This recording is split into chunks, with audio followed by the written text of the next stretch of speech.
Assalamu alaikum. This is Ubaidullah Machi, lecturer in Geography, Government Boys Degree College, Nawabshah. Dear students, today we are going to study about solar system. Before starting our topic, there are few important terms which need to be discussed. Cosmology word is derived from Greek language from word cosmos, which means the universe. So, the cosmology is the study of physical universe, its structure, dynamics, origin and evolution. Cosmology study है इस तबई कायनात के बारे में और इसकी इर्तका के बारे में. The Big Bang is a theory about the evolution of this universe. The theory was put forwarded by a Belgian astronomer Georges Lemaitre in 1927. 13.8 billion years ago, this bang has created this universe, space and time.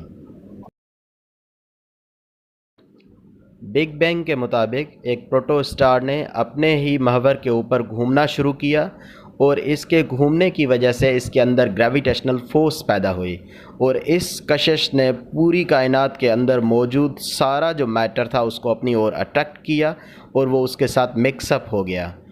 जैसे जैसे उसका मास बढ़ा तो उसकी speed बढ़ी और speed बढ़ने की वजह से ultimately temperature and pressure has also increased और नतीजा एक धमाका हुआ जिसे हम हिस्ट्री के अंदर बिग बैंग के नाम से जानते हैं. Galaxy is a fundamental unit of universe.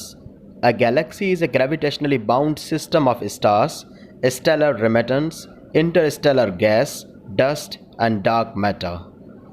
Galaxies इस दुनिया के अंदर कई अरब हैं और इन कई अरब गैलेक्सीज़ के अंदर कई अरब सोलर सिस्टम हैं और ये सब मिल के एक कायनात को वजूद देते हैं. Astronomers has classified galaxies into three basic types: elliptical galaxies, spiral galaxies and irregular galaxies. जैसे कि नाम से पता चल रहा है, elliptical galaxies are those galaxies which are of oval shape, जो कि बेज़वी शक्ल की हों, और स्पाइरल गैलेक्सीज़ ऐसी जिसके अंदर दो आर्म्स हों. The spiral galaxies are the galaxies which have two arms. और इरेगुलर गैलेक्सीज ऐसी गैलेक्सीज जिनको ना स्पाइरल में और ना एलिप्टिकल गैलेक्सीज के अंदर काउंट किया जा सके और उनका कोई डेफिनेट शेप ना हो तो उसे इरेगुलर गैलेक्सीज कहा जाता है. Our solar system belong to a spiral galaxy which is also known as Milky Way galaxy.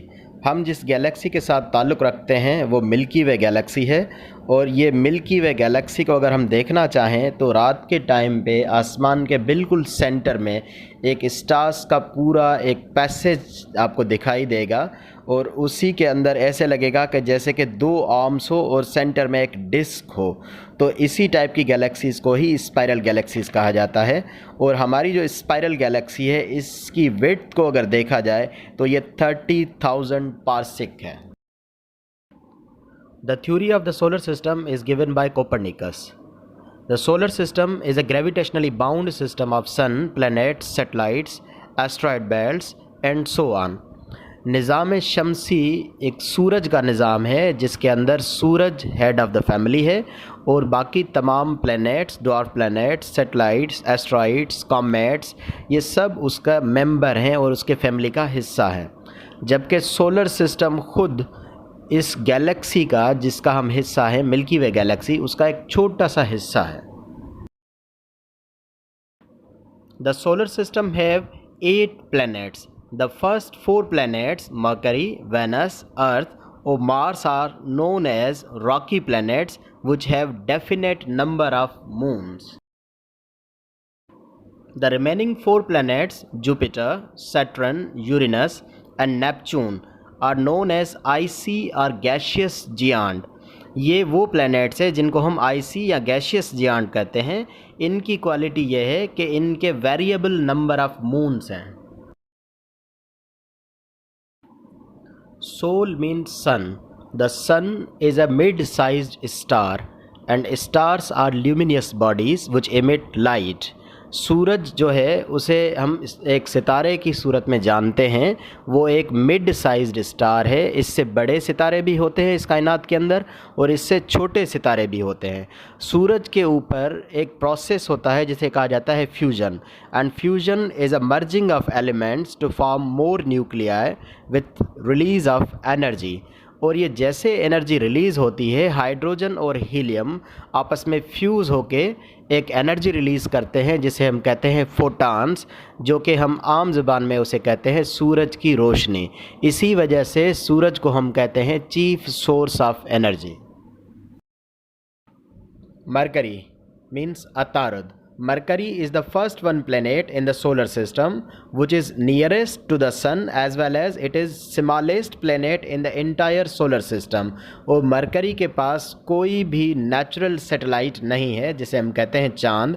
तो मरकरी सबसे छोटा सैयारा है और जिसके पास कोई भी चांद नहीं है। Venus is a second planet in the solar system which appears like a star in the sky। Venus, जिसे हम ज़हरा के नाम से जानते हैं, ये सुबह होने से थोड़ी देर पहले एक स्टार की तरह आसमान में दिखाई देता है। इसके ऊपर डेंस क्लाउड कवर है कार्बन का, जिसकी वजह से सूरज की रोशनी इसके अंदर ट्रैप हो जाती है और ये दूर से हमें स्टार की तरह दिखाई देता है। इसी वजह से ये सोलर सिस्टम का सबसे हॉटेस्ट प्लैनेट भी है और ज़हरा का कोई भी नेचुरल सैटेलाइट नहीं है। Earth means ज़मीन। Earth is a third planet in the solar system which possesses water in liquid state। ये एक ऐसा सैयारा है जिसके ऊपर पानी मौजूद है और वो भी लिक्विड स्टेट में, जिसकी वजह से इसे कहा जाता है blue planet of the solar system. और वाटर की प्रेजेंस की वजह से इस धरती के ऊपर ज़िंदगी भी है और सोलर सिस्टम के अंदर ये एक ही ऐसा प्लैनेट है जिसके ऊपर ज़िंदगी है और अर्थ का एक ही नेचुरल सैटेलाइट है जिसे हम कहते हैं मून। मार्स मीन्स मरीख। Mars is a fourth planet in the solar system which is also known as red planet। अगर इसे टेलीस्कोप से ज़मीन से देखा जाए तो ये लाल दिखाई देता है, इसी वजह से इसे रेड प्लैनेट कहा जाता है। और मार्स के दो नेचुरल सैटेलाइट्स हैं जिसे हम मून कहते हैं, जिनके नाम है फोब्स एंड डेमोस। जुपिटर मश्तरी। Jupiter is the fifth number planet in the solar system which is largest in entire solar system। इसके बाहर एक कुछ रिंग्स भी दिखाई देती हैं और जैसे कि पीछे वाले चार जो प्लैनेट्स हैं इनके वेरिएबल नंबर ऑफ मून्स हैं, तो जुपिटर के इस वक्त तक के नॉन मून्स हैं 67। Saturn ज़ुहल। Saturn is a sixth number planet in the solar system which is second largest in the solar system। It is also known as a ring planet। इसके बाहर भी खूबसूरत कलरफुल रिंग्स दिखाई देती हैं और इसके भी वेरिएबल नंबर्स ऑफ मून हैं, लेकिन रिपोर्टेड मून्स हैं 62। Uranus. Uranus is the seventh planet in the solar system। It is also known as icy planet and rotating on side। ये सेकंड फारदेस्ट प्लैनेट भी है और ये एक साइड पर घूमता है, इसी वजह से ये विजिबल है और अलग तरीके से दिखाई देता है सोलर सिस्टम के अंदर। इसके नॉन मून्स है 27। Neptune is the 8th number planet in the solar system which is known as icy planet। It is also known as the farthest planet in the solar system और इसके इस वक्त तक के जाने गए जो चांद हैं वो हैं 14। Asteroid belt। Asteroid belt is a belt of planetoids which revolve around sun in a definite path। और ये बेल्ट जो है मार्स और जुपिटर के बीच में मौजूद है, जो कि सारे के सारे प्लैनेटॉइड्स किसी रॉक के बने हैं और ये सारे एक साथ मिलके ग्रेविटेशनली बाउंड सिस्टम के अंदर सूरज के गिर्द घूम रहे हैं। ड्वार्फ प्लैनेट मीन्स आधे सैयारे। Dwarf planets are like planets, they revolve around sun but don't have a definite path. ये जब सूरज के गिर्द चक्कर लगाते हैं तो दूसरे सैयारों को डिस्टर्ब करते हैं, इनका कोई अपना तयशुदा रास्ता नहीं है, इसी वजह से इनको ड्वार्फ प्लैनेट कहा जाता है। और इसी वजह से प्लूटो को 2006 में ड्वार्फ प्लैनेट डिक्लेयर कर दिया गया और ये प्लैनेट्स के लिस्ट से आउट हुआ। इसी तरीके से प्लूटो, आयरस, मैकमैक और कुछ और भी ऐसे सयारे हैं जिनको ड्वार्फ प्लैनेट का नाम दिया गया है, और ये सारे के सारे सयारे नेपच्यून के बाद आते हैं। ये बिल्कुल end of the solar system पर मौजूद हैं। Comet are heavenly bodies which revolve around sun and they are made up of ice, dust and gas। इस सोलर सिस्टम के अंदर एक ऐसा कॉमेट है जिसको साइंटिस्ट हैली ने डिस्कवर किया और इसको अपना नाम दिया हैलीज़ कॉमेट। कॉमेट का जो ऑर्बिट होता है वो हाईली इलिप्टिकल होता है और इनका रिवोल्यूशन पीरियड 76 ईयर्स है। तो ये 76 ईयर्स के बाद हम धरती से इसे देख सकते हैं and the next time it will appear in 2062। Satellites are non-luminous heavenly bodies which revolve around any planet। Satellites को हम मून भी कहते हैं, चांद, और इस सोलर सिस्टम के जो पहले 4 प्लैनेट्स हैं उनके डेफिनेट नंबर ऑफ मून्स हैं और जो लास्ट वाले 4 प्लैनेट्स हैं उनके वेरिएबल नंबर्स ऑफ मून हैं।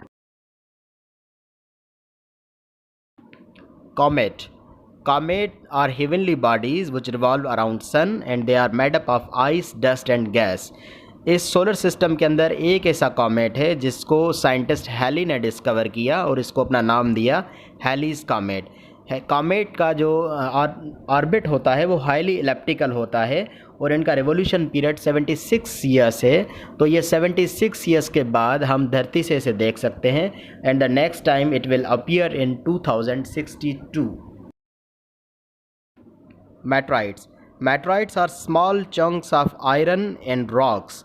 ये आयरन और रॉक के बने होते हैं और किसी भी एस्ट्रॉइड के आपस में टकराने की वजह से उनका जो डेब्रिस होता है उनसे बनते हैं और ये किसी प्लैनेट के करीब आते ही उसके ग्रेविटेशनल फोर्स की वजह से उस प्लैनेट से टकरा जाते हैं और ये जब धरती से टकराते हैं तो धरती के एटमॉस्फेयर के अपर लेयर में आते ही थर्मोस्फेयर में इनको आग पकड़ लेती है और ये रात के टाइम पे स्काई में लाइक अ शूटिंग स्टार नज़र आते हैं। इनको हम बर्निंग स्टार्स भी कहते हैं, इनको शूटिंग स्टार्स भी कहा जाता है।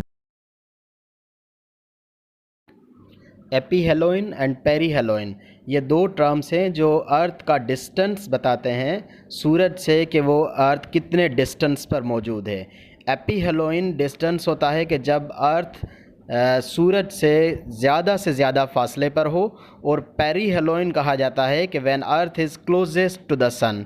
इसको याद करने का सबसे आसान तरीका यह है कि ए फॉर अवे, तो aphelion is the farthest distance from sun and perihelion is the closest distance from sun to the earth. ये कुछ सिग्निफिकेंट फीचर्स हैं मुख्तलिफ़ प्लैनेट्स के जो कि हम पहले भी डिस्कस करके आए हैं। अब हम आते हैं कुछ इम्पॉर्टेंट टर्म्स एस्ट्रोनॉमी के जो एस्ट्रोनॉमी में यूज़ होते हैं। सबसे पहले नंबर पे आते हैं speed of light. Speed of light है 1,86 माइल्स पर सेकंड और 3 लाख किलोमीटर्स पर सेकंड। इस स्पीड से जो रोशनी है वो ट्रैवल करती है स्पेस के अंदर, किसी वैक्यूम के अंदर।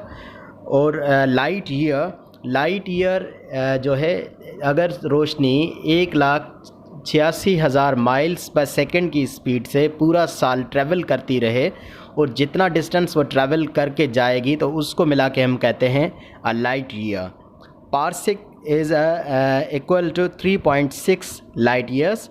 एस्ट्रोनॉमिकल यूनिट ये मेजर किया जाता है the distance from sun to earth which is 150 million kilometres.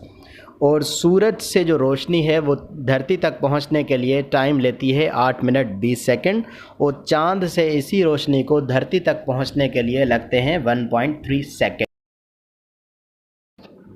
Thank you so much for watching my video. Thank you.